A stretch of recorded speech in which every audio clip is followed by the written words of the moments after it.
Bakunzi b'Umutara TV reka nongere mbaramutse mbifurize amahoro y'Imana. Ngiye rero ndi Leonard, iyi ni Umutara TV. Nk'uko bisanzwe rero dukunze kuganira amakuru ya network agiye atandukanye.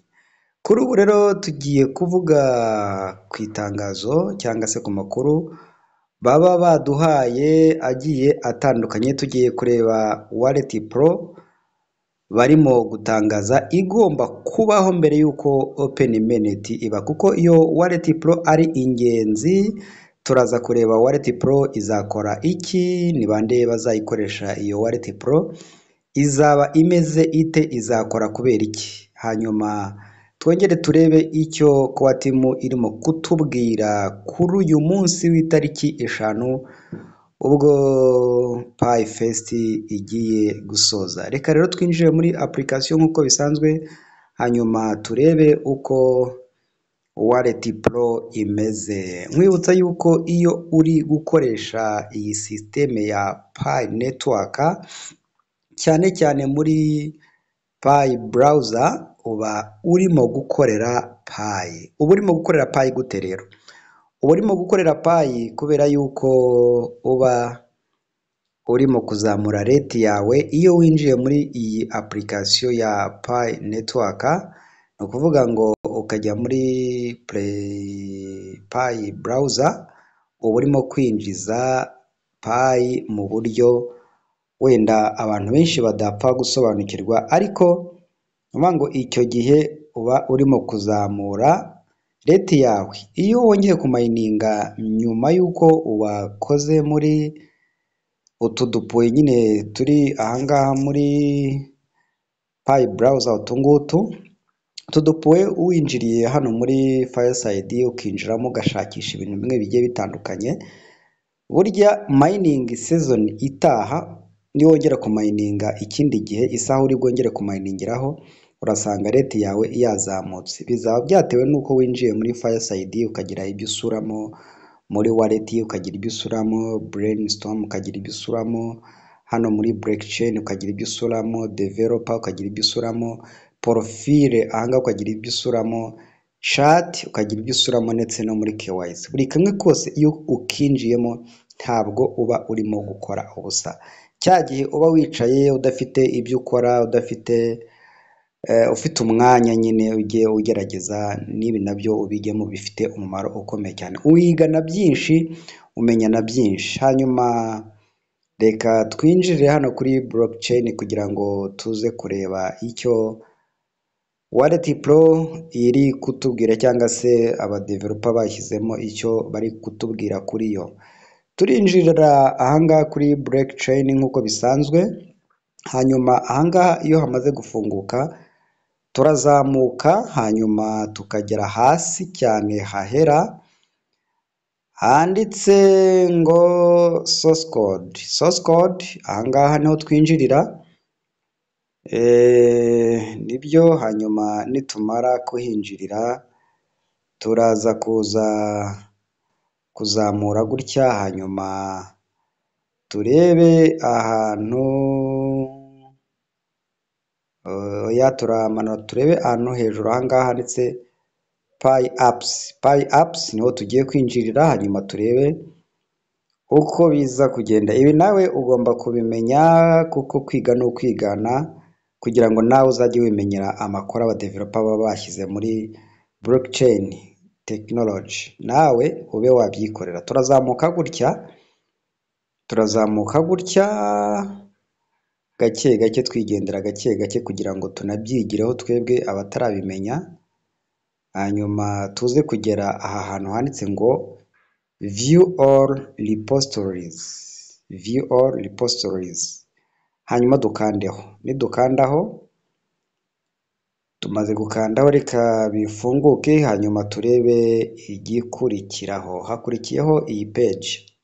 Niba hakurikiyeho iyi page, turaza kuzamura turebe ahantu twinjirira. Ahantu twinjirira ni ahantu, reka turebe, katurore ahangaha handitse door.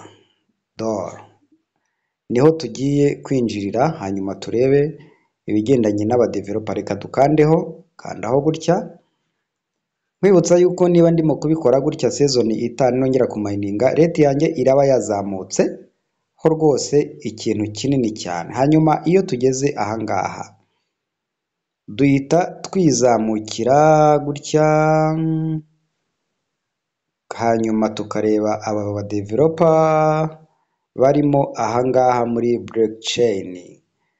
Reka turebe uyu mudevelopa wo hasi witwa Kosasi. Kosasi aba ari we twinjirira, hanyuma turebe ibyo yashyize muri blockchain technology ya Pi network.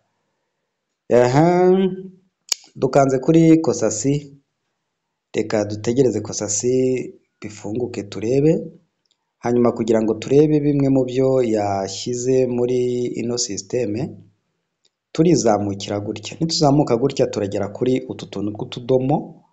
Utu tuntu tw'utudomo urabona ko tugiye tugaragaza Novembre, Decembre, January, February, hanyuma Monday n'ibindi bigendanye n'iminsi, ubwo bifite uburyo bikoreshwa nabyo. Ugenda ubyiga gake gake kandi ukabimenya. Rero turascrollinga tugarura ahangaha ibumoso, turascrollinga tugarura ahangaha ibumoso. Nitugera ahangaha urabona ko hano ni muri October, hano ni August, hano ni September, hano ni October.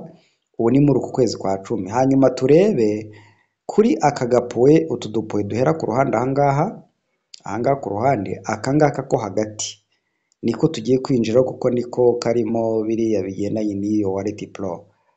Hanyuma tugiye kureba wallet pro. Turaza kuvuga kuri wallet pro, abazayikoresha n'impamvu bazayikoresha n'uburyo bazayikoresha n'ibyo ngibyo nyine. Hanyuma reka twinjirira ahangaha turebe wallet pro.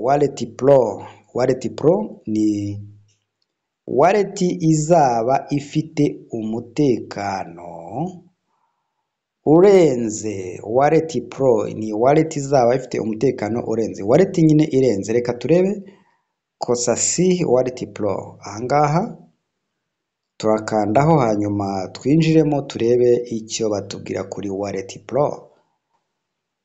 Wallet pro, turebe icyo batubwira kuri wallet pro. Turareba icyo batubwira kuri wallet pro. Baratubwira ngo iki kuri wallet pro? Kuri wallet pro, yes, ahangaha baratubwira ngo Pi wallet pro.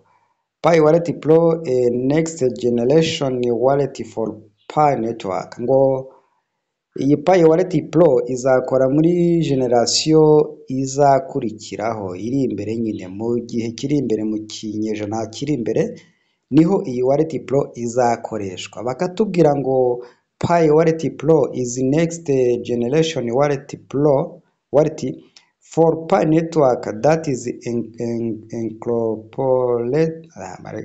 Reka tubishyire muri rwa runyarwanda nka kwa kundi, hanyuma turebe aya magambo icyo arimo kutubwira dushyize mu kinyarwanda kiwacu.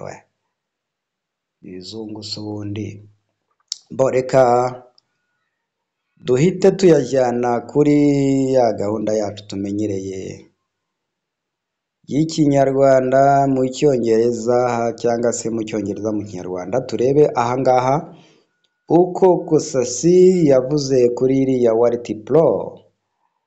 Aravuga ati Pi wallet pro ni igisekuru kizakurikiraho kuri Pi network, ikubiyemo ibintu by'umutekano bigezweho nk'ibikapu, ubwo ni bya wallet nyine, byinshi bya sign,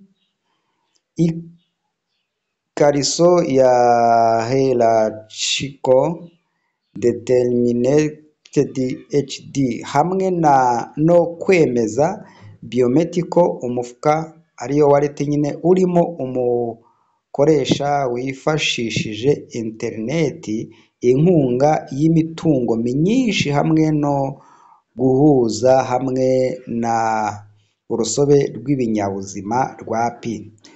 Muri bwa buryo ikinyarwanda cyacu gikennye, ntabwo dufite transaction ishobora gutranslatinga neza neza ijana ku ijana, kuko amagambo y'icyongereza ntabwo agenda ngo anywane n'ay'ikinyarwanda neza ngo bihite bisobanuka. Ariko iyo usomye hariya mu cyongereza ukagerageza kumviriza icyo bashaka kuvuga ahangaha, baravuga ko iyi wallet pro izaba ari wallet ifite umutekano, kandi iyi wallet yo bavuga yuko izakoreshwa n'abantu bafite payi nyinshi, izakoreshwa n'abantu bafite payi nyinshi. Ubwo sinzi nyinshi niba ari ukuva kuri zingahe kugeza kuri zingahe. Ikindi izakoreshwa n'abariya abantu batsinze muri hackathon, ariya makampani cyangwa se ariya masosiyete yatsinze muri hackathon, nibo bazaba bafite iyi wallet pro.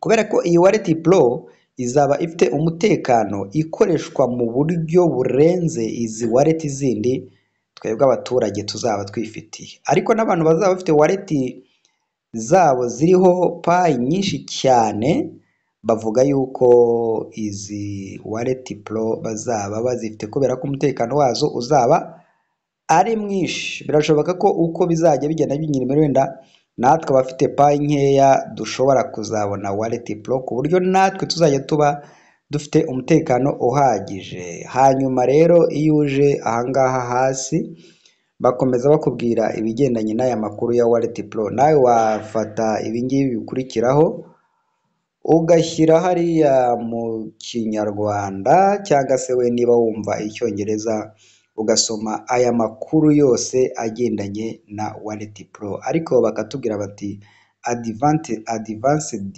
security features multi-sign wallet for, kuvuga ngo baratubwira ko nyine izaba ifite umutekano, ifite security muri features zayo, nyine izaba nyine imeze neza, ntabwo izaba ishobora kwibwa nk'uko abantu bagenda biba muri izi wallet zacu dusanganywe. Ni ukuvuga ko ahangaha hari aho bagenda basobanura bakavuga yuko mu kuyifungura bashobora kuzakoresha isura, nka kwa kundi bakoresha isura kuri telefone, kwa kundi bajya babikoresha, cyangwa se bagakoresha igikumwe, n'ubundi buryo bwose bwo kugira ngo umuntu abe yabasha kuyifungura, nyirayo ariwe ubigizemo ubushake cyangwa se uruhare, ku buryo bishobora kuzajya biba ngombwa ko niramuka igiye gukoreshwa n'undi muntu, bizajya biba ngombwa ko bazajya bakohereza twa tu notification bajya babohereza nk'umuntu agiye kwinjira kuri email yawe. Urabona twa tunini batwita twa OTP, ya mibare bakoherereza ukayemeza wowe nyiri iyi wallet, nuko nguko bizaba bimeze. Hanyuma iyi wallet izakoreshwa n'abo bantu b'abacuruzi, wowe ushobora kuzagura ikintu ukohereza payi zawe kuri iriya wallet ukoresheje wallet yawe, noneho uyu nguyu we yagira gutya wenda ataguha ibicuruzwa wishyuye, bikaba byaba ngombwa ko usubizwa ibyawe mu buryo butagoranye, mu bundi buryo bworoshye. Rero iyi niyo payi wallet pro bari kuvuga yagombaga kuba igaragara muri iki gihe cya open mainnet. Ntabwo rero aba bacuruzi bazaba bafite product tugomba kugura bakagombye kuba badafite iyi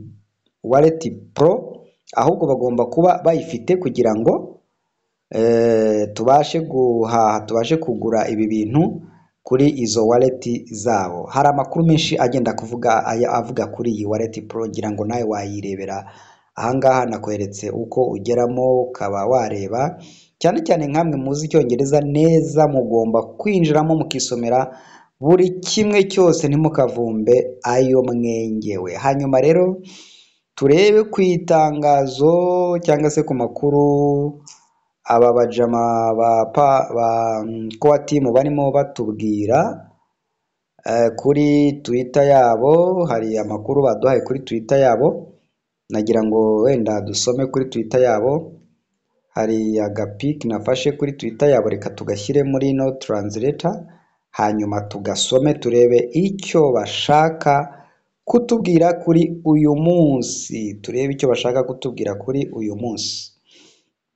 Aha, iyi ni ifoto nafotoye, urabona ko nabyo bishoboka gufata ifoto wafotoye hanyuma ukayishyira ahangaha muri aka kaboro ka translator, hanyuma kakakubwira icyo bari gushaka kuvuga. Nababwiye ko iyi kinyarwanda gifite amagambo makeya, ariko gahoro gahoro bizajya bigenda bikemuka, kandi ariko natwe twiga icyongereza neza.